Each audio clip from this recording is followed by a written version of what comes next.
바쁘시는 삶을 살고 있는 귀한 분 모셨습니다. 이 시간 한 번 더 두드려보라는 말씀으로 귀한 말씀 주실 때 은혜 많이 받으시면 좋겠습니다. 한번 나오실 때 함께 할렐루야 함께 찬양 듣겠습니다. 할렐루야. 할렐루야.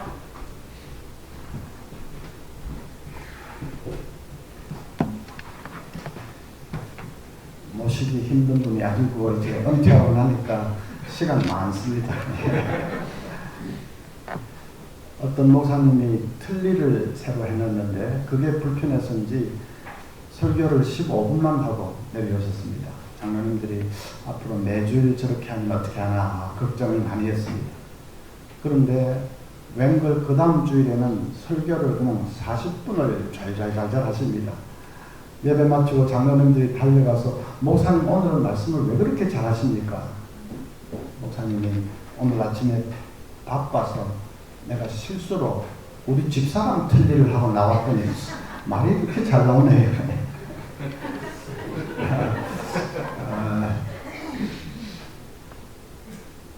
이제 지금 오전 오후 시간 웃으시려면 빨리빨리 좀 웃으십시오. 자, 저는 집사람 틀니로 무장을 안 했지만은 우리 사장님 도와주셔서 오늘 말씀 잘 전할 수 있도록 함께 해주실 것을 믿습니다. 방금 읽은 말씀 예수님이 기도에 관해서 비유로 하신 말씀입니다. 어떤 사람에게 밤에 손님이 찾아왔는데 식사를 좀 대접을 해야 되겠는데 아무것도 준비된 것이 없습니다. 중동 사람들 손님을 끔찍하게 대접하는 거 아시죠? 그래서 이분이 옆에 사는 친구 집에 가서 음식을 좀 얻으려고 문을 두드렸다는 것입니다. 그런데 이미 늦은 시각이고 다 잠자리에 든 시간인지라 아무 반응이 없습니다. 그래도 이 사람은 줄기차게 문을 두드렸습니다. 그랬더니 마침내 친구가 일어나서 음식을 좀 챙겨줬다. 친구 관계만으로는 어림도 없는 것이지만은 워낙 돌아가지 않고 계속 시끄럽게 두들게 되니까 할 수 없이 음식을 챙겨주었다 하는 말씀을 쭉 하셨습니다. 그러면서 이제 주님은 결론을 이렇게 맺으십니다. 내가 너희에게 이르노니 구하라 그러면 너희에게 주실 것이요 찾으라 그러면 찾아낼 것이요 문을 두드리라 그러면 너희에게 열릴 것이라. 열심히 구하고 찾고 문을 두드리고 하는 것이 기도라고 말씀하십니다. 그리고 그렇게 기도하면 반드시 응답을 받는다라고 하십니다. 오늘 주님의 이 말씀 통해서 우리가 기도의 특징 두 가지를 배울 수가 있습니다. 첫째는 기도는 간청하는 것이라는 사실입니다. 음식을 얻기 위해서 친구 집을 찾아간 사람이 이제 문을 두드리는데 어떻게 두드렸을까요? 한밤중이니까 실례가 안 되게 매너 있게 여보게 좀 일어나 보게 여보게 아주 부드럽게 그렇게 두드렸을까요? 택도 없는 일이지요. 문을 쾅쾅쾅쾅 두드리면서 여보게 좀 일어나 보게 좀 일어나 보라니까 소리를 질러대었을 것입니다. 왜 그렇게 사람이 매너도 없이 염치도 없이 그 늦은 시간에 무리하게 왜 그럽니까? 어떻게 하든지 그 집주인 친구를 깨워야 되니까. 그래서 좀 음식을 얻어내야 되니까요. 지금 집에는 손님이 와서 기다리고 있는데 어떻게 하든지 이 집에서 음식을 좀 얻어내야 되니까. 그래서 무슨 매너고 또 염치고 뭐고 다 내려놓고 그냥 쾅쾅쾅쾅 두드리는 것입니다. 예수님은 그렇게 하는 것이 기도라고 말씀하십니다. 간청하는 것이 기도입니다. 막무가내로 머리를 들이미는 것이 기도입니다. 8절 끝에 그 간청함을 인하여 일어나고 요구대로 주리라. 이 간청이라는 단어의 헬라어 원어의 뜻은 뻔뻔하다, 부끄러움을 모른다 그런 의미가 있습니다. 뻔뻔하게 보일 정도로 부끄러움을 모르는 사람처럼 그렇게 간청하는 것 그것이 기도라고 말씀하십니다. 그 말은 기도할 때는 꼭 고래고래 고함을 질러야 된다, 그런 뜻은 아닙니다. 어떤 아이가 밤에 자기 전에 이제 기도를 하면서 이렇게 기도했습니다. 하나님, 자전거 하나 사주세요. 제 지금 자전거 너무 고물이에요. 하나님, 새 자전거 하나 사주세요. 옆방에 있던 엄마가 달려가서, 얘야, 하나님이 귀가 먹으셨냐? 왜 그렇게 고함을 질러? 아이가 이렇게 말했습니다. 알아요, 엄마. 하지만 우리 할머니는 옆방에 계시잖아요. 그리고 그 할머니 귀가 어둡잖아요. 지금 그 아이는 누구에게 기도하고 있는 것입니까? 그렇게 인간 누구 들으라고 기도하는 것이 아니고 하나님께 기도하는 것이라면 고함을 질러도 좋고 조용히 기도해도 좋습니다. 조용히 기도해도 하나님은 얼마든지 들으십니다. 그런데 조용히 기도하더라도 마음만은 절박하게, 마음만은 간절하게, 마음으로는 정말 간청하면서 기도를 해야 합니다. 성경 보면 우리 믿음의 선조들이 다 그랬습니다. 하나님이 이 소돔 고모라 성 멸하려고 하니까 아브라함이 어떻게 기도했습니까? 하나님, 의인 50명만 있으면 그 성을 멸하지 않겠습니까? 하나님이 그렇게 하마 하시니까, 그러면 의인 45명만 있으면 멸하시지 않겠습니까? 하나님이 또 그러마 하니까 40명만 있으면요, 30명만 있으면요, 20명만 있으면요, 10명만 있으면요, 하나님이 짜증날 정도로 아브라함 붙들고 늘어졌어요. 하나님 짜증내지 않으시지만 그럴 때마다 하나님은 그렇게 하마 들어주셨습니다. 야곱은 어떻습니까? 야곱은 나루터에서 천사 붙들고 씨름을 하는데 창세기 32장 26절에 야곱이 가로되 당신이 내게 축복하지 아니하면 가게 하지 아니하겠나이까. 환도뼈가 위골이 되어서 절뚝절뚝 하면서도 축복해 주시지 않으면 못 가십니다. 가게 하지 않겠습니다. 못 갑니다. 붙들고 늘어졌습니다. 성경에 나오는 믿음의 인물들은 절대로 한 번, 두 번 기도해 보다가 안 되면 그냥 뒤로 나자빠지는 그런 사람들이 아니었습니다. 하나님을 끈질기게 붙들고 늘어지고 매달리고 간청하고, 그래도 안 되면 하나님과 설전을 벌이기도 했습니다. 아브라함 헤첼이라는 유대인 학자는 이렇게 말했습니다. 사랑의 하나님이 때로 냉정하게 나타나실 때 그 모습을 받아들이기를 거부하는 것이 구약에 나타나는 기도의 전형적인 형태다. 선지자들은 결코 하나님의 냉정함을 순순히 받아들이지 않았다. 그냥 고개를 끄덕이면서 당신의 뜻이 이루어지이다 하지 않았다. 그들은 오히려 당신의 뜻이 변경될지어다 라고 하듯이 하나님께 도전했다. 그러면서 해체를 덧붙였습니다. 인간은 하나님께라도 절대로 백기투항을 하면 안 된다. 표현이 조금 세지만은 이제 말하고자 하는 흐름을 보면 이 해체의 관찰이 정확합니다. 우리 신앙의 선조들은 절대로 한 번, 두 번 매달려보다 안 되면 그냥 물러서 버리는 그런 사람들이 아니었습니다. 이 인권운동을 했던 수전 트루스라는 사람은 한참 경제적으로 어려울 때 이렇게 기도했다고 합니다. 오 하나님, 당신은 제가 돈이 없다는 것을 아십니다. 당신은 어떤 방법으로든지 저에게 돈을 주실 수 있습니다. 지금 꼭 그렇게 해주세요. 당신이 그렇게 하실 때까지 저는 당신을 조금도 쉬지 못하게 할 거예요. 하나님. 그것이 기도입니다.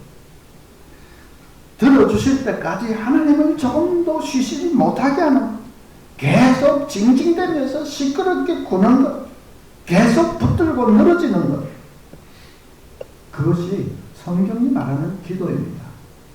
지금 예수님이 이 기도에 대해서 하신 말씀도 그겁니다. 그렇게 보면 우리 기도는 너무 얌전한 것이 아닐까. 너무 점점 빼고 있는 것은 아닐까? 너무 염치 차리고 있는 것은 아닐까? 아버지 앞에서 나아가 구하는데 염치가 무슨 염치입니까?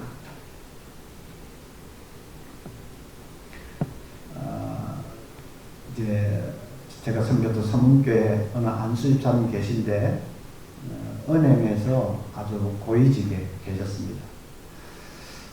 우리는 행정까지도 받아보면서 그래 했는데 그건 너무 정치적인 자리에서 안 되고 이제 퇴직을 하게 됐습니다.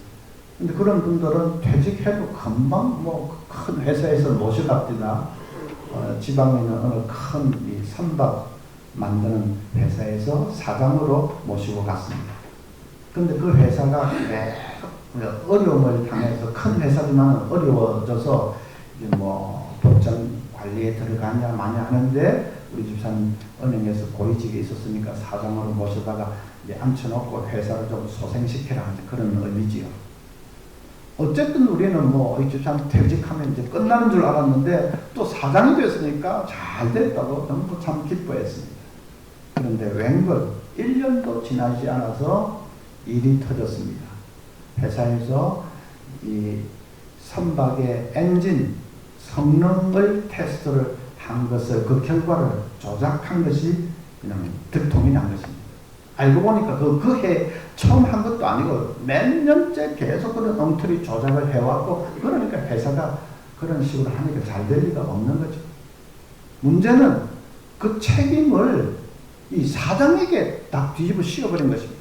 아무것도 모르고 간지 1년도 안 되는 사장에게 밑에 실무진, 임원들, 이 책임자들이 자기들끼리 딱 짜가지고는 책임을 들통이 나니까 사장에게 딱 뒤집어 씌워버렸습니다. 그리고 어찌됐든 간에 마지막에는 사장 도장이 찍혀 있으니까 또 어떻게 할 수도 없습니다. 그래서 결국은 검찰에서 징역 7년을 구형을 받았습니다. 뭐 경제 이런 분으로 징역 7년이면 엄청나게 세지요. 우리는 그 얘기를 듣고 세상에 이런 억울한 일이 있을 수가 있느냐. 그렇게 진짜 신실하고 믿음도 좋고 그런 집사님인데 그런 집사님이 이럴 수가 있느냐고.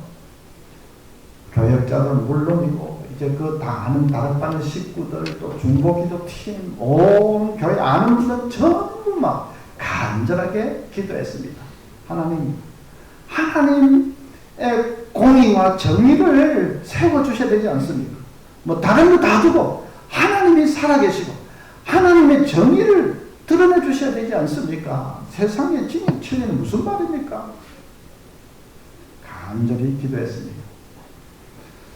드디어 이제 1심 선고가 떨어지는 날인데 저는 그때 좀 밖에 나가 있었는데 오전 그냥 11시 좀 넘어가니까 전화가 왔는데 보니까 집사님 성함이 딱 떴습니다. 조금 느낌이 오기는 오는데 그 딱 받았더니 집사님, 목사님 무죄가 나왔습니다. 제가 막 할렐루야! 고신 목사처럼 그렇게 할렐루야 크게 하는 사람 처음이에요. 핸드폰 공채집 떠들어 너무 흥분이 돼가지고 아니 솔직히 한 7년이 뭡니까? 그 절반이라도 해주셔야죠. 그렇게도 기도하다가 또 어쩔 답답하면 하나님 집행유예라도 해주시죠.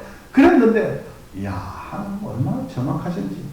죄가 없다며 그건 무죄지. 검찰이 몇 년을 때렸든 간에 죄 없다며 그건 무죄지. 하나님 정확하게 무죄. 항소심에서도 무죄가 나왔고 아마 대법원까지는 올라가지도 않고 그냥 끝나버렸습니다. 놀라우신 하나님. 정말 지금도 간청하면서 매달려 부르짖을 때 하나님은 우리 사람들이 생각하는 이상의 놀라운 응답으로 함께 해주십니다. 권사님이 저에게 오더니 목사님 며느리가 지금 임신 5개월인데 지금 와서 딸 달라고 기도해도 됩니까? 물어봅니다. 여러분 어떻게 생각하십니까? 5개월이면 뱃속에서 아들이든 딸이든 결정돼 있을 텐데 의사들은 뭐 보면 이제 볼 수도 있을 텐데 그런데 뱃속에 아들이 들어앉아 있는데 기도한다고 그 아들이 딸로 착 변할 것도 아니고 또 그렇다고 목사가 돼가지고 아이 그런 거는 기도해도 안 됩니다. 그렇게 말하기도 좀 그렇고 쉽지 않은 질문이죠. 그걸 어렵게 생각하는 것은 이제 시간에 있습니다. 그 시간에 대한 생각을 자꾸 우리 인간적인 생각으로 생각하기 때문입니다. 우리의 시간은 과거, 현재, 미래가 직선으로 쭉 흘러가고 한번 지나간 시간은 돌이킬 수 없지요. 그래서 기도하는 임신 5개월 돼서 기도하는 이거는 현재고 5개월 전에 뱃속에서 딱 착상될 때는 과거고 현재가 과거를 바꿀 수는 없지 않느냐. 아무리 기도라고 해도 현재가 혹 미래에 영향을 미칠 수는 있을지 몰라도 과거를 바꿀 수는 없지 않느냐. 이제 그 생각이죠. 그럼 우리가 체험하고 우리가 살고 있는 시간 개념으로 생각을 하니까 그렇습니다. 하나님에게는 그렇지가 않습니다. 하나님은 과거, 현재, 미래 쭉 일지수는 흘러간 시간은 돌이킬 수, 하나님께는 그렇지 않습니다. 하나님은 과거, 현재, 미래를 한눈에 동시에 다 보고 계십니다. 제가 지금 이 공간을 왼쪽에 계신 분, 가운데 계신 분, 이 오른편에 계신 분, 공간을 한눈에 볼 수 있듯이 하나님은 시간을 한눈에 보고 계실 뿐 아니라 또 하나님은 과거, 현재, 미래 동시에 계십니다. 시간의 창조자이시기 때문에 그렇죠. 그래서 이제 딸 달라고 기도하면 임신 5개월이지만 딸 달라고 기도하면 그 기도가 하나님의 뜻이면 하나님은 5개월 전으로 돌아가서 착상할 때 딸이 되게 그렇게 역사하시는 것입니다. 5개월 전으로 돌아간다는 말도 벌써 하나님께는 어폐가 있습니다. 하나님께는 돌아가고 말고도 없습니다. 과거, 현재, 미래에 동시에 계신다니까요. 인간적인 표현으로 표현을 하면 우리가 기도할 때에 그 기도가 하나님의 뜻이면 이 5개월 전으로 돌아가서 딸이 되게 하시는 것이고 그 가정이 딸을 얻는다면 그건 임신 5개월 때 간절히 드린 그 기도의 응답으로 얻는 것입니다. 임신 5개월이 문제가 아닙니다. 내일 출산한다. 내일 출산한다고 해도 오늘 간절히 기도할 때 그 기도가 하나님의 뜻이라면 하나님은 10개월 전으로 돌아가서 착상할 때 딸이 되게 하시는 것이고 그 가정이 딸을 낳는다면 그건 출산 하루 전에 드린 기도의 응답으로 낳는 것입니다. 제가 이렇게 얘기하니까 어떤 분은 목사님 말대로라면 5살 된 남자아이를 앞에 두고 하나님 이 아이가 딸이 되게 해주십시오 하면 그 아이가 5년 전으로 뱃속으로 들어가고 또 10개월 전으로 착상돼 그래가지고 그 눈앞에서 딸로 착 변합니까? 그런데 제 말을 잘 이해를 못해서 그렇습니다. 5살 된 남자아이가 눈앞에 있다. 그건 하나님의 뜻이 명백하게 드러난 것입니다. 남자아이가 명백하게 드러난 것이 그거를 뒤집어 엎으려고 하면 안 되지요. 근데 임신 5개월 때는 우리가 모르기 때문에 의사들은 혹 알 수 있을지 몰라도 우리는 모르기 때문에 모르는 상태에서는 정말 원하는 것을 하나님께 구할 수가 있습니다. 기도라는 그런 거 아닙니까? 종교개혁자 마르틴 루터가 말했습니다. 너희 앞치마를 에프론을 넓게 펼쳐라. 그리고 원하는 대로 구하라. 그리고 마지막에는 그러나 나의 원은 잘못될 수도 있으니까 나의 원이 아니라 아버지의 원대로 되기를 원하나이다. 진심으로 믿음으로 그렇게 기도하면 되는 것이다. 맞는 말이지요. 일단은 우리가 원하는 것을 구하는 것이 기도고 그 다음에 정말 그 가운데서 하나님의 뜻이 이루어지기를 이제 소원을 해야 되는 것입니다. 핵심은 기도가 그처럼 놀랍다는 것입니다. 기도가 그처럼 놀랍다는 것입니다.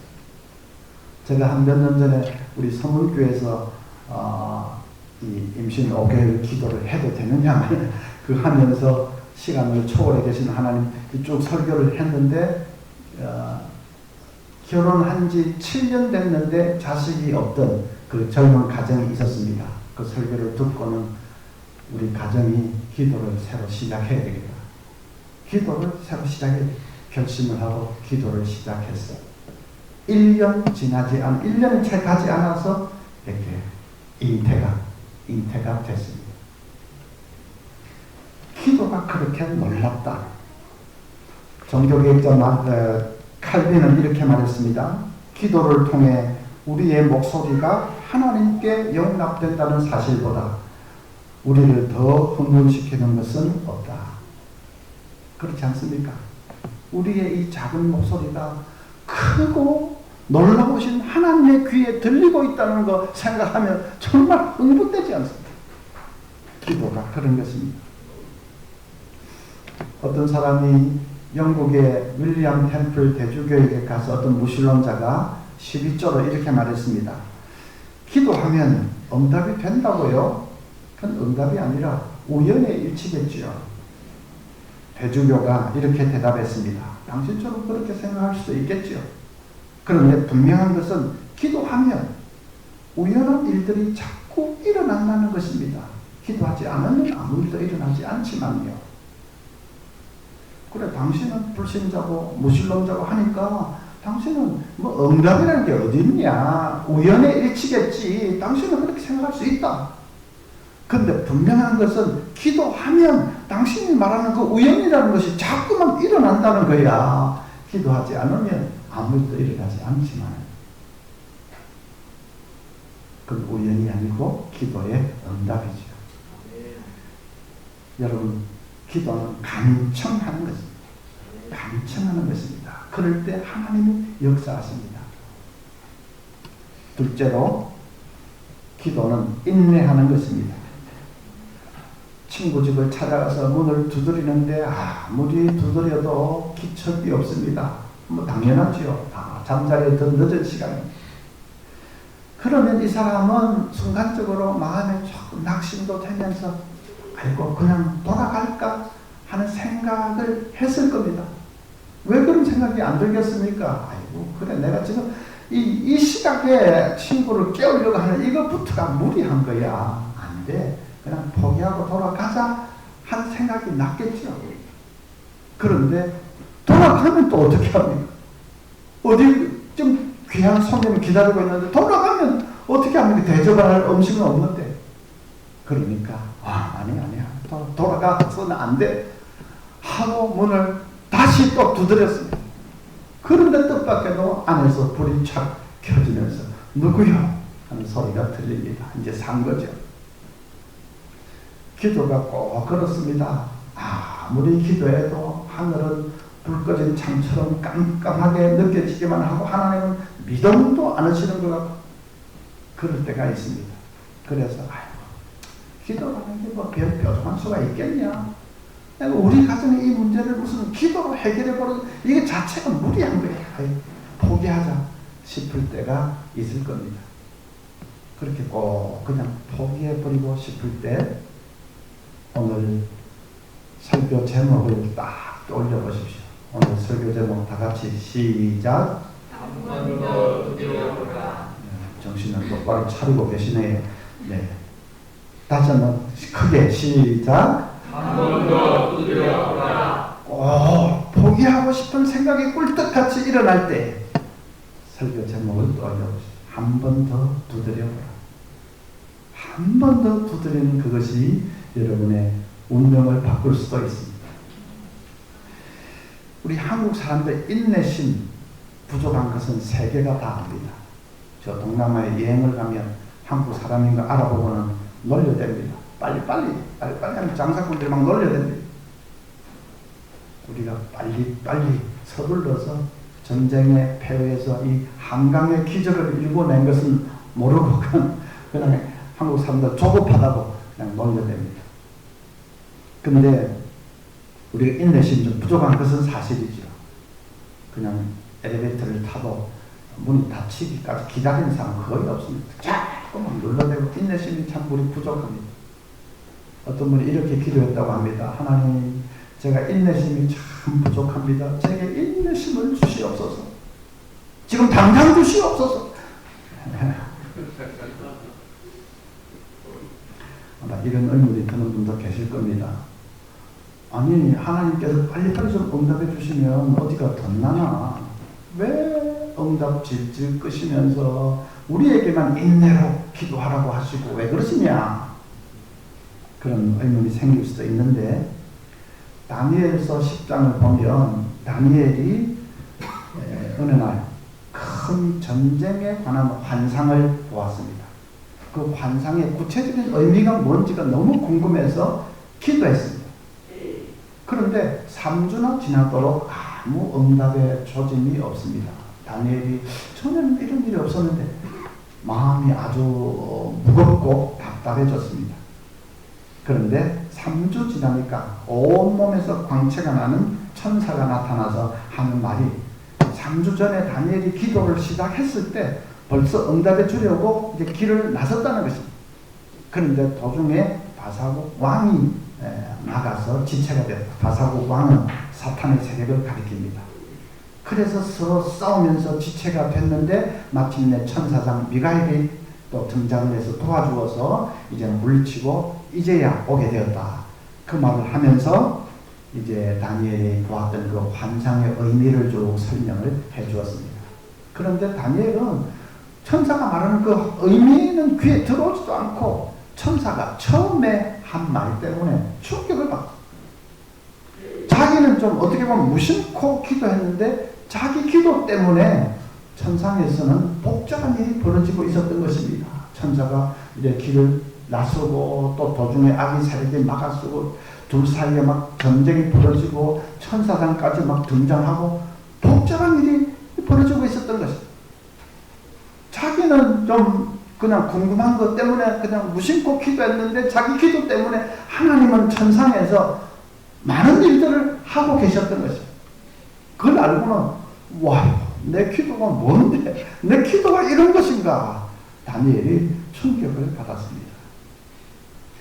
우리도 마찬가지입니다. 기도하면 하나님이 바로 들으십니다. 아니, 우리 기도가 하나님께 도달하는데 시간이 뭐 몇 년 걸리고 며칠 걸리고 그렇겠습니까? 아닙니다. 하나님 바로 들으십니다.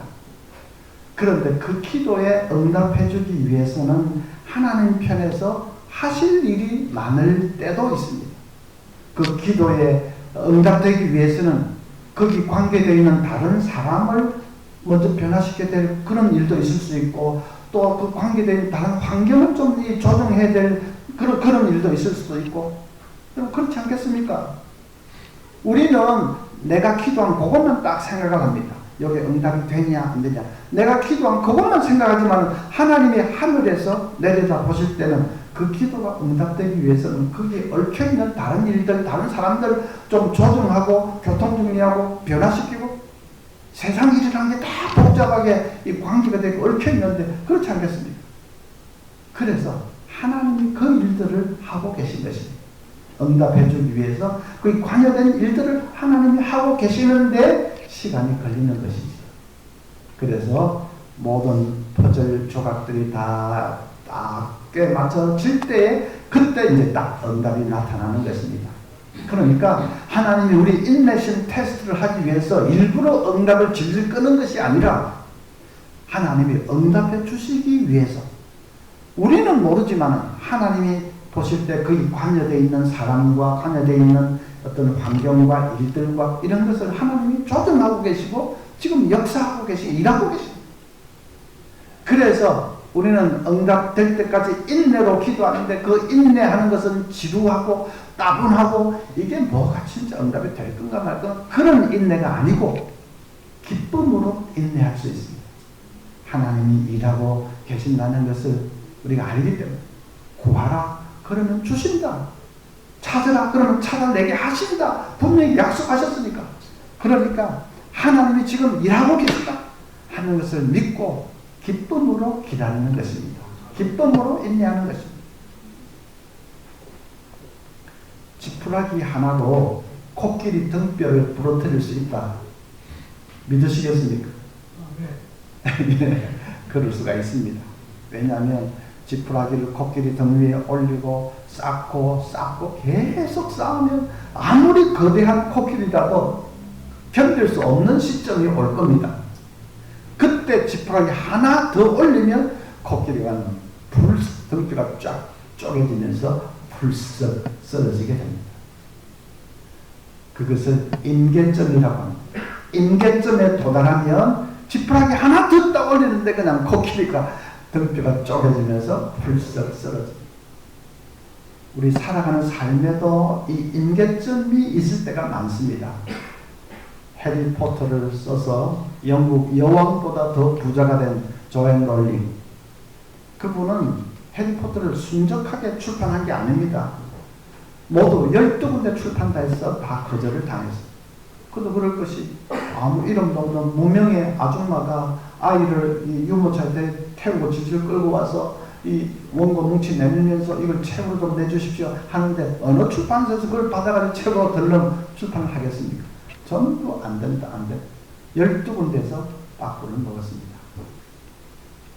근데 이제 13번째 찾아가서 내밀었더니 그 사장은 무슨 생각을 했는지 오케이 해서 책으로 내고 그게 초래인 대박이 터진 거죠. 12번이 임계점이었습니다. 한 번 더 13번째 한 번 더 딱 가니까 대박이 터진 것입니다. 우리 같으면 12번 똑같은 일로 계속 거절을 당하면 아마 포기했을 겁니다. 12번까지 가지도 않았겠지. 한 대여섯 번 뭐 똑같은 일로 안 된다 하면 그냥 아이고 이게 안 되는 분이라 포기했을 겁니다. 조앤 롤링도 임계점에 도달하기 전에 포기했다면 오늘날 아이들이 열광하는 해리포터는 세상에 없는 겁니다. 뭐 생각만 거 아찔하죠. 근데 12번 임계점 그 다음에 한 번 더 하니까 대박이 터졌다. 기도에도 임계점이 있습니다.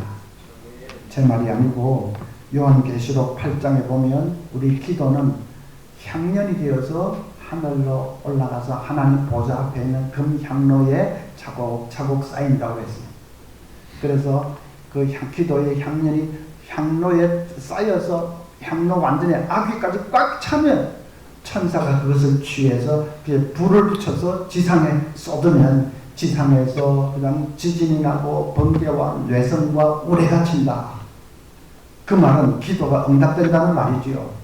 천사가 꽉 쏟으면 지상에서 그냥 지축을 쪼개면서 그냥 지진이 나고 천둥벼락. 그 말은 뭡니까? 귀신이 소리를 지르면서 떠나가고 그 다음에 이 병마가 떠나가고 기적의 응답의 역사가 나타난다 하는 말이죠. 그러니까 기도의 향연이 금향로 아귀까지 딱 차는 그것이 기도의 임계점입니다. 그러면 천사가 취해서 불을 붙여서 지상에 쏟는다. 그러니까 임계점에 도달할 때까지는 인내로 기도하는 거지만은 일단 딱 기도의 임계점에 도달해서 응답이 나타날 때는 순식간에 나타납니다. 응답이 나타날 때는 진짜 순식간에 나타납니다. 그렇게도 안 되던 사업이 어느 날 갑자기 확 서광이 비치면서 펴이기 시작합니다. 도로가 난다더라 뭐 어쩐다더라 하면서 확 상황이 달라지기 시작합니다. 그렇게도 교회 평생을 안 나가던 그 불신 남편이 어느 날 다음 일요일부터 교회 갈게. 진짜 뭐 갑자기 아니죠. 계속 기도를 해온 거지요. 그런데 응답이 나타날 때는 뭐 갑자기 다음 일요일부터 간답니다. 그럼 끝나는 거 아닙니까?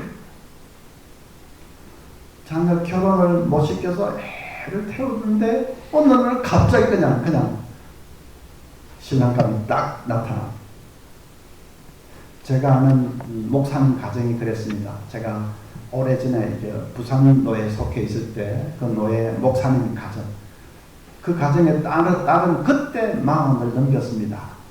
그 오래전에 마음 넘겼으면 거의 막 포기하는 정도 그런 건데, 근데 어떤 미국 청년 하나가 배낭을 하나를 메고 짊어지고 세계 일주 무전여행을 쭉 하면서 돌아다니는데 부산역에 떨어졌습니다. 그때는 핸드폰도 뭐 어떤 시절이니까 공중전화 부스에 가가지고 그 옐로 페이지 전화번호를 뒤적뒤적 하다가 아무데나 딱 짚어가지고 전화를 했는데 그게 목사님 댁이었고 마침 목사님 딸이 전화를 받았습니다.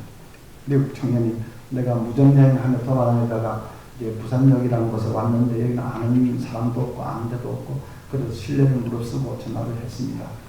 그 딸이 그러면 제가 한 3일 시간이 있으니까 제가 안내를 해드리겠습니다. 그래 사흘 같이 돌아다니다가 눈이 딱 맞아 그냥 결혼한 겁니다. 제가 그 얘기를 했더니 한 3년 전에 미국의 알칸사에 리틀락이라는 도시가 있는데 우리 교만 교회가 하나 있습니다. 거기 부흥회 하면서 그 얘기를 했더니 예배 마치고 담임 목사님이 목사님 아까 그 설교 중에 말한 그 미국 청년하고 결혼했던 그 가정 그 부인 성씨가 조씨 아닙니까? 맞다고요. 아 맞군요. 제가 설교 들으면서 혹시 그 가정 아닌가 했는데 진짜로 맞네요. 아이고 그 가정이 여기서 1시간쯤 떨어진 곳에 삽니다. 잘 삽니다. 미국에서 1시간이면 뭐 옆집이죠. 잘 산답니다. 잘 살 수밖에 없죠. 하나님이 맺어주신 가정인데. 이야 세상 참 좁구나 하는 것도 느꼈고 또 부산도 있던 목사님 딸인데 어떻게 미국이 또 알칸사는 좀 시골인데 거기 사는지 세상 참 좁구나. 그리고 정말 하나님이 놀랍다. 그렇게 맺어준 가정 그렇게 잘 살고 정말 놀랍다. 기도의 응답이 놀랍다 하는 것을 느꼈습니다.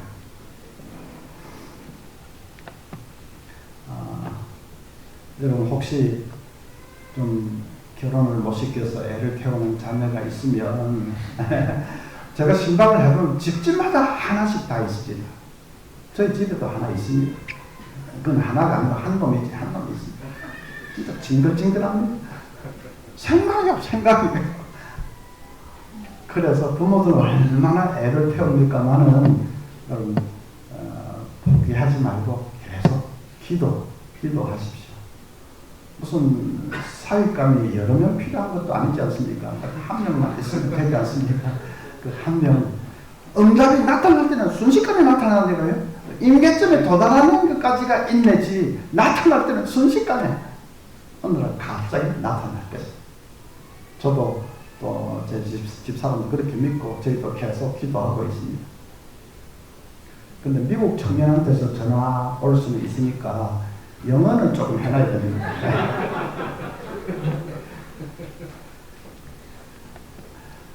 한 10년 전쯤에 저희 교회에서 분당에 이창수 목사님 모시고 이제 부흥회를 한 적이 있습니다. 둘째 날 저녁인데 집회하기 전에 이제 저녁 식사를 하는데 이 목사님 저에게 한 목사님 교회 온 지 몇 년 되셨습니까? 그때 제가 신학교 떠나서 교회 온 지 한 7년쯤 됐습니다. 그 7년 됐다고 하니까 7년 만에 제가 들은 교회가 뭐 3배나 커졌다고 하는데 이야 목사님 대단하십니다. 저는 그런 얘기 들으면 조금 장난기가 발동합니다. 그래서 제가 일부러 근엄한 표정을 지으면서 그래서 아닌 게 아니라 내가 그동안 어깨에 힘 좀 주고 다녔는데 아니 이 목사님 때문에 내가 약고가 확 죽었어요. 이 목사님 몇 년 만에 2만 명이라고 하니까 내가 이 목사님 때문에 약고가 확 죽었습니다. 그랬더니 이 찬송 목사님은 좀 순진하신 것 같아요. 진짜인 줄 알고 당황하면서 아이고 목사님 그런 거 아닙니다. 그러니까 저는 좀 특별한 경우입니다. 그러면서 자기 아버지 얘기를 했습니다. 자기 아버지도 목사님인데 우리 교단 출신 초창기 우리 교단 출신 목사님인데 자기 아버지도 말을 더듬으셨어요. 보통 더듬는 게 아니라 말 아주 심하게 더듬으십니다. 목사가 말을 더듬으니까 뭐 설교가 제대로 됩니까? 기도회를 인도할 수가 있습니까? 그러니까 평생 쓰러져가는 이 시골 교회 비슷한 그런 데서 교인들 한 10명도 안 되는 교인들 데리고 평생 고생을 했습니다. 그 아버지 목사님 그래서 기도를 많이 하셨다고 합니다. 설교도 안 되고 뭐 다른 거 안 되니까 기도를 많이 하시는데 새벽마다 한 10명 되는 교인들 위해서 쭉 기도하면 금방 끝나고 그럼 나머지는 자식들을 위해서 기도를 많이 하셨어요. 한 번은 40일 금식 기도에 들어가셨는데 17일째 되던 날 쓰러져서 그대로 세상을 떠났습니다. 그 이 목사님 이 찬송을 하는 날이 우리 아버지가 진짜 우리들을 위해서 완전히 생명을 바쳐서 진짜 문자 그대로 생명을 바쳐서 기도하셨습니다. 그 기도의 응답으로 제가 지금 목회의 복을 받아서 지금 이렇게 된 것이지 뭐 제가 설교를 잘하고 뭐죠 그런 건 전혀 아닙니다. 순전히 아버지 기도의 응답입니다. 그리고 식사 마치고 저녁 집회할 때 설교할 때 그 얘기를 그대로 하더라고. 저는 식사하다 말고 이 목사님 좀 담담하게 오히려 얘기하는데 저는 눈물이 막 쏟아질 뻔했어요. 그 아버지 목사님 얼굴도 모르고 모르는 분이지만 한번 생각을 해보면 야 얼마나 자녀들을 위해서 간절히 기도했을까. 나 때문에 고생하는 자녀들 하나님께서 책임져 달라. 자기는 뭐 아무 힘도 없고 한 10이면 안 되는 교회 그런 목사지만은 하나님이 내 자녀들 생을 하나님 인도해 주시고 하나님 축복해서 얼마나 기도하셨어요. 그걸 생명 그냥 바쳐버렸어요. 여러분 우리가 응답할 때 그 기도의 응답이라는 것은 내 때가 아니면 내 자식의 때에도 응답이 있을 수 있다는 것을 믿으시기를 바랍니다. 내 자식의 때가 아니면 내 자식의 자식 때에도 응답이 있을 수가 있습니다. 여호와 하나님 사랑하고 그 계명을 지키는 자에게는 천대까지 은혜를 베푸느니라 말씀하셨죠.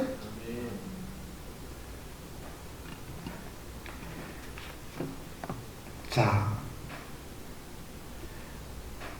그래서 아마 여러분 말씀 들으시면서 조금 내가 기도에 좀 힘을 더 내야 되겠다 그런 결심을 하시죠. 결심하시죠. 양심이 있다면 결심을 하셔야죠. 그런데 이제 중요한 게 하나 있습니다. 결심 안 하시는 것보다는 내가 좀 기도에 좀 힘을 내자 간청하고 한 그런 면에 내가 좀 더 힘을 내자 결심을 하시는 건 너무 좋은데 결심만으로 되는 것은 아닙니다. 좀 오래전에 제가 대학생 때 그때는 너무 어려우니까 늘 아르바이트를 해서 등록금도 마련하고 서울에서 이 생존을 했습니다. 근데 그때는 그 학생 집에 완전히 들어가서 먹고 자고 하면서 입주해서 가정교사하는 그런 일도 종종 했습니다. 그럼 화적비도 세이브할 수 있으니까 더 좋지요. 저도 남의 집에 들어가서 고등학교 2학년 학생을 가르쳤습니다. 그런데 그 고등학생 남자아이인데 그 아이의 누나가 대학교 1학년짜리 누나가 있는데 저는 대학교 그때 2학년이고 그랬는데 저를 대하는 태도가 조금 좀 이상합니다. 왜 웃으십니까? 안 믿습니까?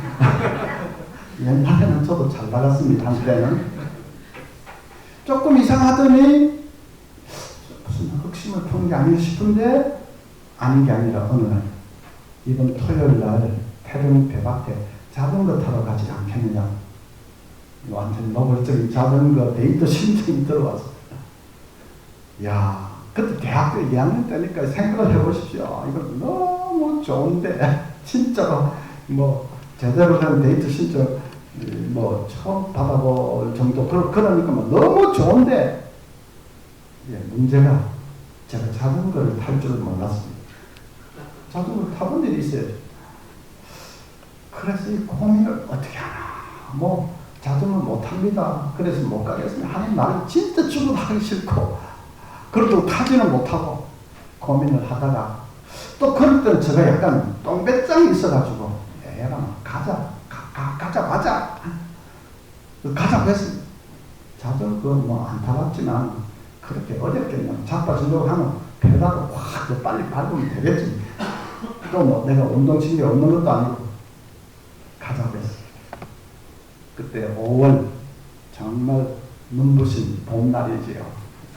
배꽃 향기 흩날리는 그 태릉 배밭에 그 배밭이었습니다. 그때 새끼줄만 좀 넓게 쳐놨으면 뭐 완전 부자 되는 건데 하여튼 배밭에 자전거를 타러 갔습니다. 어떻게 됐을까요? 어떻게 됐을까요? 빈 것이 웃으시는 분들은 남의 불행을 기뻐하는 이런 분들. 이리 쥐어박고 저리 쥐어박고 자빠지고 막 개골창이 거꾸로 쳐박히고 진짜 인간으로서 못할 짓을 다 했어요. 안 되더라고요. 그 자빠지려고 하면 그냥 잡고 더 빨리 주면 될 것 같은데 생각은 될 것 같고 안 되더라고요. 야, 그래서 진짜 창피하게. 아니, 결심만으로는 안 됩니다. 결심은 자정이 타고 말 거야. 결심은 확고했지요.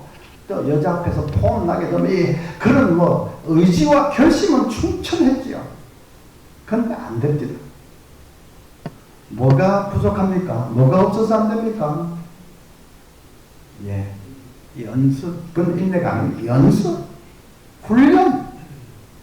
연습이 돼 있어서, 훈련이 돼 있어서 탈 줄 알아야 진짜로 중요한 순간에도 타는 거지. 평소에 그 훈련이 안 돼 있으면 생각만으로는 안 됩니다. 결심만으로는 안 됩니다. 결심 1000번 만번 해보십시오. 연습이 안 돼 있으면 안 됩니다. 어떤 분은 그때 그 아가씨가 지금 사모님이니까 하는데, 아닙니다. 너무 창피해서 그 다음에 그냥 그 집에서 나와버렸어요. 지금 어떻게 됐는지 모릅니다. 기도도 마찬가지입니다. 이 목사님 말씀 들으면 정말 간청하는 기도. 그런 면에 내가 좀 약했다. 좀 힘을 내보자. 결심은 하시겠지요. 근데 결심만으로는 안 됩니다. 연습과 훈련이 되어 있습니다.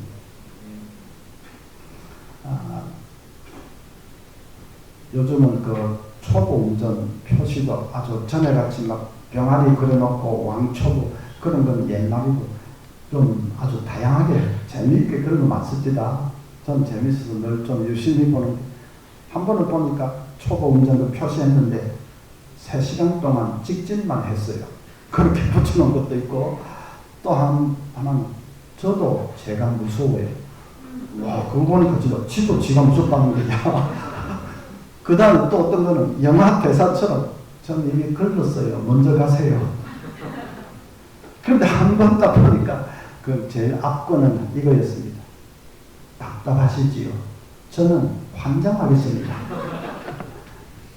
그 보니까 그냥 상대방 그 입장이 다 생각이 되면서 빵빵 못하겠, 저건 빵빵 그래 안 하는데 어쨌든 재촉을 못하겠습니다.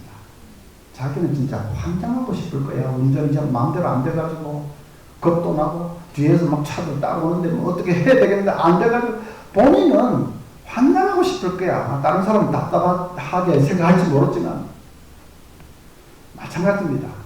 어느 집사님이 사업이 너무 힘들어가지고 지금 완전히 파산을 하느냐 마느냐 돼 있다 하면 교육자들은 옆에서 보면서 답답합니다. 집사님 지금 저 정도 되셨는데 좀 새벽에 나와서 기도 좀 해보시지. 진짜 하나님 앞에 사장됐다고 부르짖고 기도하면 하나님이 생각도 못한 그런 돌파구를 열어주실 수도 있는데 왜 저러고 있지? 지금 좀 기도 좀 해보시지. 교육자들은 옆에서 보면서 답답해합니다. 근데 본인은 환장하고 싶을 거예요. 기도가 안 돼서. 아니, 집사님이 이제 기도해야 된다는 생각을 왜 안 하겠습니까? 생각을 하는데 새벽에 와서 기도하려고 하면 그냥 걱정, 근심만 계속 몰려오고 그냥 지금 당하고 있는 그 일만 산더미처럼 이렇게 생각이 나고 하나님이 보이는 게 아니라 막 걱정, 염려거리 계속 보이고 그냥 하나님 해보지만 그 공허한 말이고 결국 5분, 10분 안 돼서 들썩 일어납니다. 왜 그렇습니까? 평소에 기도하는 훈련이 안 돼서 그렇습니다. 새벽 기도, 새벽에 기도 훈련을 쌓아야 되는데 그 훈련이 안 돼서 그렇습니다. 집사님 새벽 기도 좀 나오십시오 하면 아이고 요즘에 저희 집은 하나님 은혜로 그냥 다 잘 지내고 있습니다. 특별히 기도할 제목이 별로 없습니다. 그러는데 새벽에 나와서 기도하면 기도할 제목이 절박한 게 많은 사람들만 오는 게 아닙니다. 그게 기도의 훈련을 쌓는 것입니다. 저는 우리 이 안락 하나교회 성도님들이 평생토록 순적하고 형통한 삶을 사시기를 간절히 바랍니다. 그러나 인생살이가 꼭 그런 것만 아니지 않습니까? 생각지도 못한 비바람을 만날 수가 있습니다. 검진 받으러 갔는데 갑자기 좀 정기검사하고 조직검사하고 해서 하더니 암이네요. 그럴 수도 있습니다. 자녀들이 큰 어려움을 당해서 자녀들이 그냥 안 풀리고 뭐 이럴 수도 있습니다. 평생 형통하게 사시기를 정말 바라지만은 인생살이라는 게 그런 것이 아닙니다. 원치 않는 폭풍우를 만날 때가 있습니다. 그럴 때 폭풍우 만나서 갑자기 기도하려고 하면 절대로 안 됩니다. 옆에서는 기도 좀 하라고 하는데 본인은 진짜 환장하고 싶죠. 나도 뭐 하기 싫어서 안 하냐.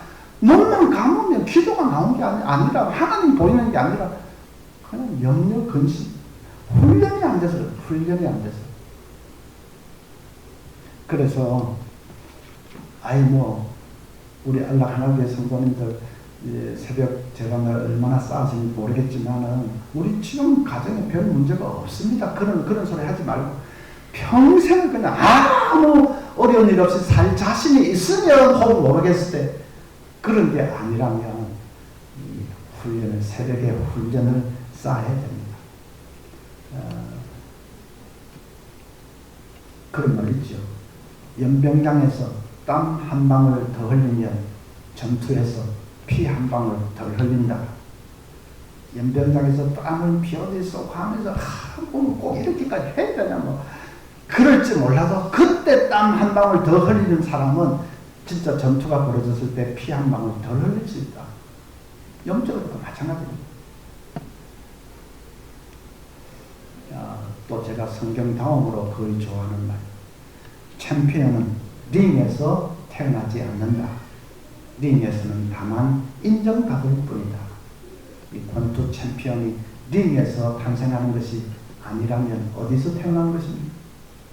이제 이제부터 눈치로 때려잡을 수 있습니다. 어디서 태어난 것입니까? 훈련장에서.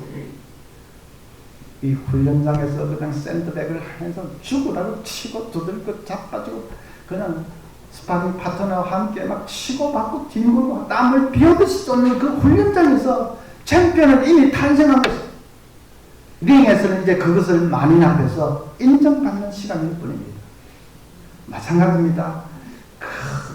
고난과 그 시련을 당했는데 믿음으로 그걸 극복하고 이기는 영적인 챔피언은 그 순간에 태어난 것이 아닙니다. 그 순간에는 인정받는 것입니다. 아무도 보지 않고 알지 못하는 새벽 시간 하나님 앞에 나와서 그냥 붙들고 씨름하고 부르짖고 기도하는 그 기도 시간은 늘 달고 오묘한 것만은 아닙니다. 어떨 때는 그냥 힘들기도 하고 지치기도 하고 피곤할 수도 있습니다. 그래도 그 새벽에 부르는 그 기도 시간에 영적인 챔피언은 이미 탄생한 것입니다. 고난과 시련을 이기는 것은 그것을 이제 인정받는 것입니다. 그래서 이제 새벽 기도, 이 기도의 훈련을 꼭 쌓아야 되는데 그러기 위해서는 두 가지를 극복해야 됩니다. 이제 그것만 하고 마치겠습니다. 두 가지를 극복해야 됩니다. 한 가지는 뭘까요? 눈치로 때려잡을 수 있는데 새벽 제방을 꼭 쌓기 위해서는 한 가지 먼저 뭘 해결해야 될까요? 저녁에 일찍 주무셔야 됩니다. 드라마 볼 거 다 보고 뭐 눈물의 여왕도 보고 뭐도 다 보고 한 11시 넘겨서 주무시면 절대로 새벽에 일어날 수 없습니다. 사람이 나빠서가 아니라 몸이 감당을 못합니다. 아이고 목사님 저 직장 늦게 퇴근하고 하고 나면 뭐 그냥 밤 10시 11시 후딱 지나가는데 그 우리 사정을 몰라서 하는 말입니다. 그러시겠지만 그래도 이제 이 기도의 훈련, 새벽의 훈련이 제일 중요하다고 생각을 우선순위를 거기 딱 두면 저녁 시간을 조금 조정할 수 있습니다. 또 조정해야 되죠. 그래서 일찍 주무셔야 된다. 또 한 가지 해결해야 될 것이 있습니다. 그래 이 새벽의 기도의 훈련 그게 좀 중요하겠구나. 나도 좀 해야 되겠다 하는 순간에 귀에 들려오는 속삭임이 하나 있습니다. 그거는 100에 100 전부 다 똑같은 말이 들립니다. 뭘까요? 오늘 9월 며칠입니까? 오늘 9월 22일. 네. 9월달도 거의 다 지나갔는데 10월 1일부터 시작하자. 어떤 사람은 이거 막 9월, 10월, 가을에 뭐 내년부터 2025년 1월 1일 새벽부터 삼박하게 새벽에 시작한다. 다음 주부터, 다음 달부터, 내년부터, 다음에 그 소리가 들려올 것입니다. 마귀의 소리입니다. 마귀는 절대로 우리와 이 정면대기를 하려고 달려들지는 않습니다. 만약에 정면대기를 하면 자기가 진다는 것을 알기 때문에.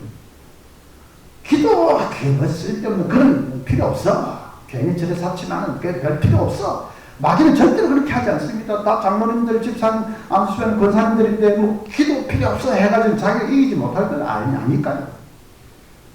그래 정면대기를 하자고 싸우는 게 아니라 꼭 하는 말이 기도해야지.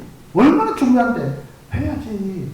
근데 그냥 다음 달부터, 내년 1월 1일부터, 다음 주부터 그 소리에 넘어가서 영원히 못하게 된 사람이 얼마나 많은지 몰라요. 그래서 마귀 중에서 제일 간교한 놈이 다음 마귀입니다. 다음 마귀. 다음 마귀 자주 우리를 찾아와서 속닥댑니다. 그게 넘어가면 안 됩니다. 애굽에 10가지 재앙을 막 풀었는데 그 중에 하나가 개구리 재앙이 있죠. 개구리가 막 식탁에도 들끓고 침실에도 들끓고 그 다음 거실에 그러니까 냄새도 나고 악취도 나고 시끄럽고 불길하고 천하의 바로도 손을 바짝 들었습니다. 내가 졌다. 모세 너희 백성들 데리고 가라. 모세가 좀 의기양양했겠지요. 그래서 바로에게 그러면 저 개구리들은 언제 치워드릴까요? 했습니다.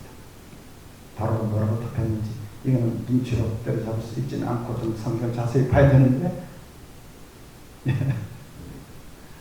성경을 보면 내일 했습니다. 바로가 정신이 있는 사람입니까? 없는 사람입니까?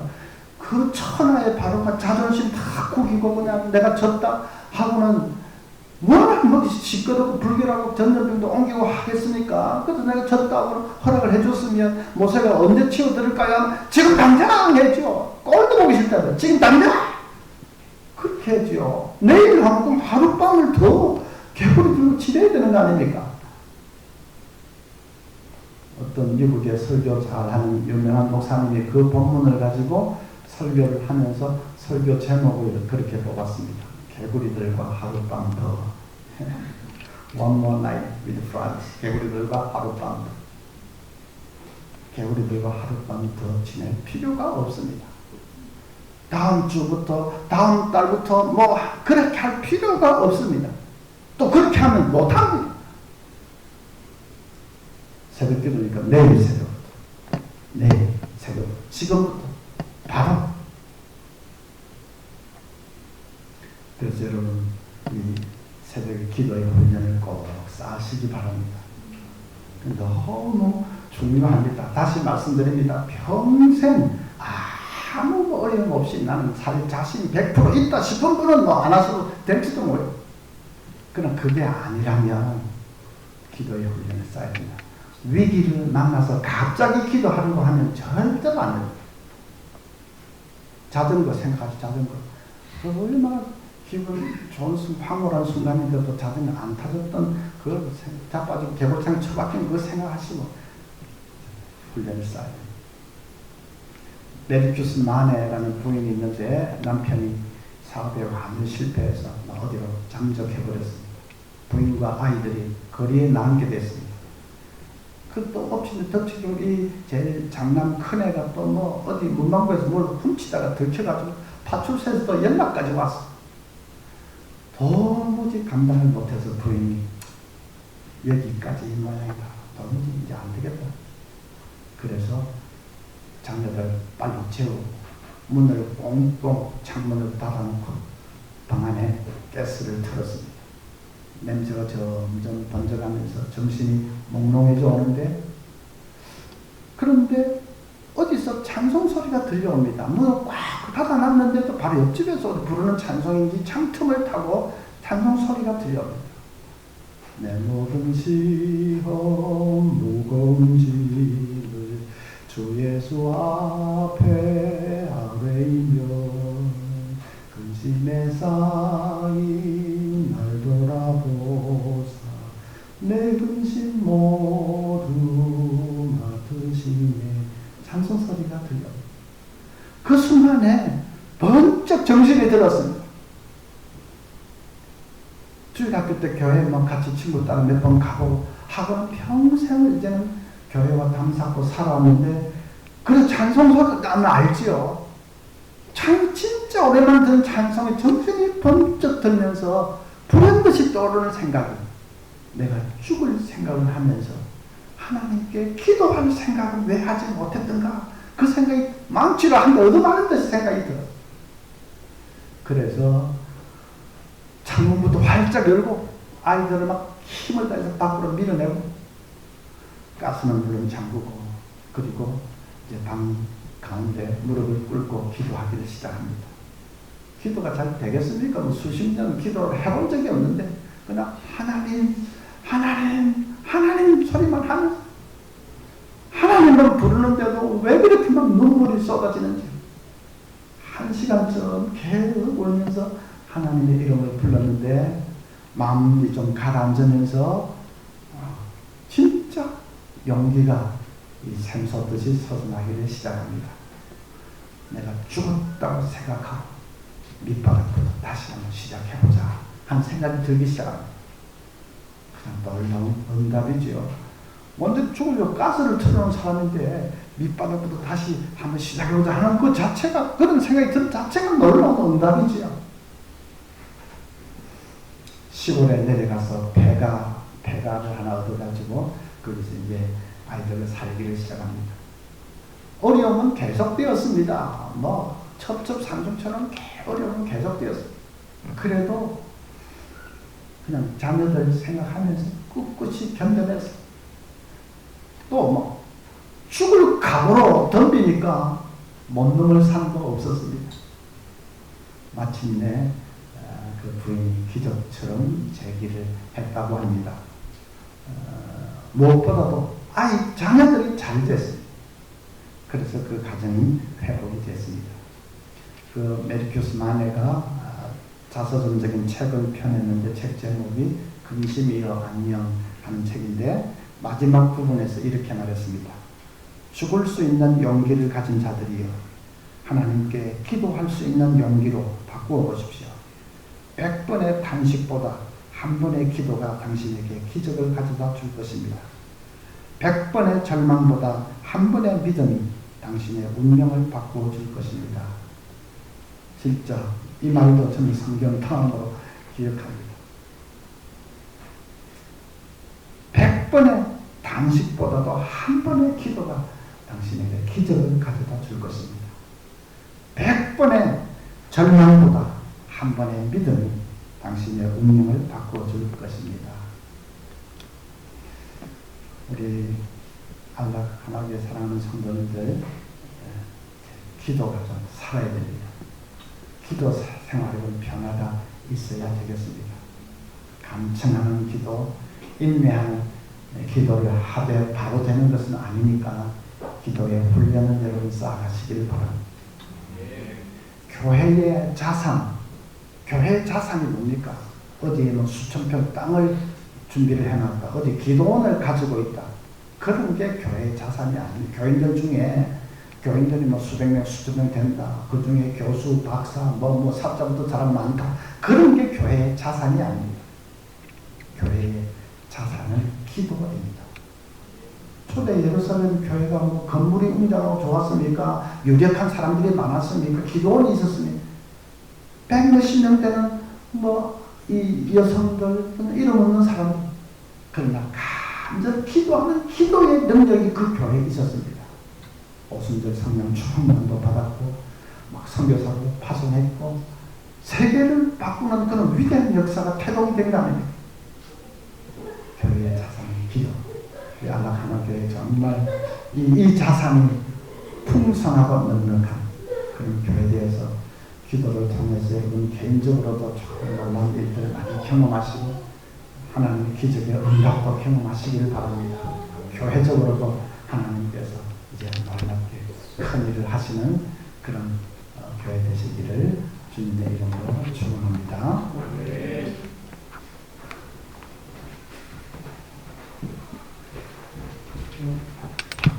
주신 말씀 생각 잠시 한 1분 정도 함께 기도하고 주변에 찾아온 것을 보관하겠습니다. 예, 오늘 말씀 간청하며 또 인내하는 기도, 또 이것이 우리 몸에 배어지 또 훈련되어지는 삶을 우리가 잘 할 수 있도록 한번 말씀 생각하면 한 1분 정도 함께 통성 한번 기도하겠습니다.